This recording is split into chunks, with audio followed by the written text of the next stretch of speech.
All right, let's talk about something that's probably in your house right now. That little bottle of ibuprofen. It's the go-to for pretty much everything, right? We pop it without a second thought. But there's a whole other story behind this pill, a really important one that most of us have just never heard. I mean, seriously, think about it. You get a pounding headache, you're sore after a workout, maybe you're coming down with a fever. For millions of us, the first thing we grab is ibuprofen. It's almost this universal reflex. And yeah, it makes total sense. Look at this list.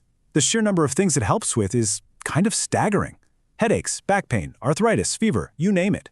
It's like the Swiss Army knife in your medicine cabinet. But how does it actually do all that? Okay, so to really get the hidden side of ibuprofen, we've got to pop the hood and see how the engine works. Let's break down the science of how it actually shuts down pain in your body. So, the main characters in this whole story are these things called prostaglandins. You can think of them as your body's little alarm bells. When something goes wrong, an injury, an infection, they're the ones that fire off the signals for pain, fever, and inflammation. They're vital, but yeah, they're also the reason you feel crummy. So here's how it usually goes down. Let's say you twist your ankle. Right away, your body kicks these things called COX enzymes into gear. Their job? To start cranking out those prostaglandins we just talked about. And once they're made, they send the "ouch, I'm in pain and swelling up" signal straight to your brain. This is where ibuprofen swoops in. Its whole job is to jump into that assembly line and block step 2. It shuts down those COX enzymes. And if you can't make prostaglandins, you can't send the pain signals. Simple, right?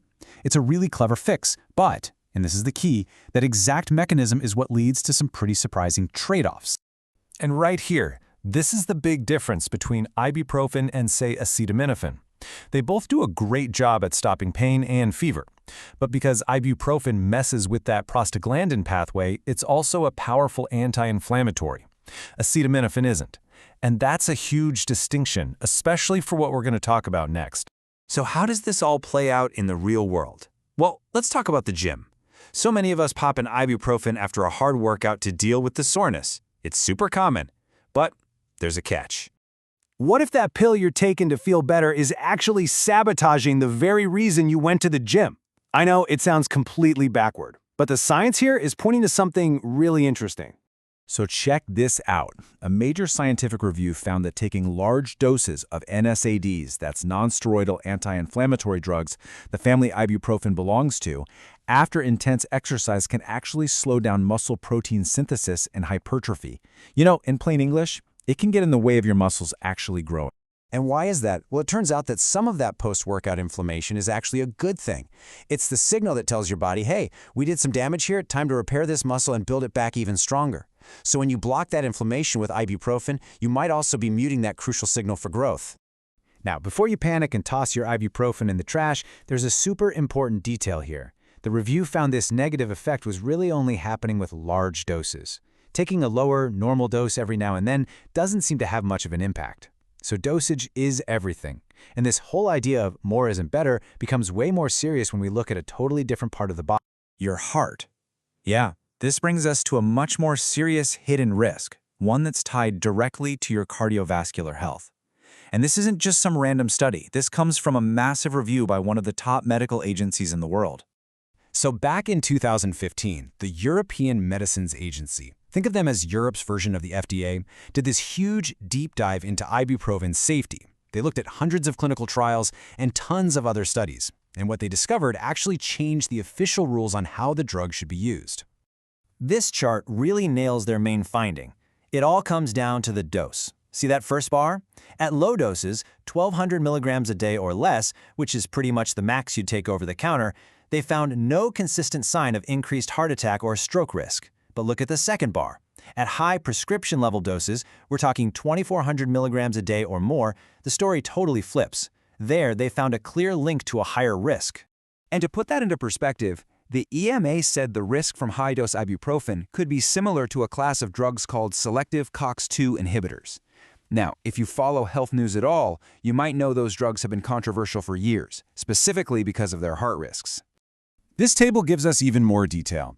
It's showing the relative risk of a heart attack compared to taking nothing. You can see ibuprofen there at 1.14, which means about a 14% increased risk. But remember, that number is an average of all doses. The risk is really being driven by those high doses we were just talking about, putting it in the same league as these other drugs. And there was one more really critical warning in that report. For the millions of people who take a low-dose aspirin every day for heart protection, ibuprofen can actually cause a problem. It can get in the way and block aspirin from doing its protective job, which could cancel out the whole reason they're taking aspirin to begin with. Okay, so after all that, what are we supposed to do with the ibuprofen in our cabinet? Let's just boil this all down into a few clear, practical takeaways. Here's the bottom line. For just your average ache or pain, the rule is simple. Use the smallest dose that actually works for the shortest time you need it. If you're hitting the gym hard, just be aware that big doses afterward might be counterproductive. We know for sure that high doses, 2,400 milligrams a day or more, are tied to higher heart risks. And if you take a daily low-dose aspirin, you absolutely have to talk to your doctor before you start using ibuprofen regularly. For any kind of long-term or high-dose use, chatting with a doctor isn't just a good idea, it's essential. Look, ibuprofen is an amazing drug. It's a true game changer in modern medicine.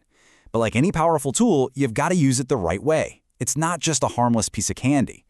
So the real question is, now that you know about its hidden complexities, isn't it time to be a little more thoughtful about how and when you use this very familiar friend?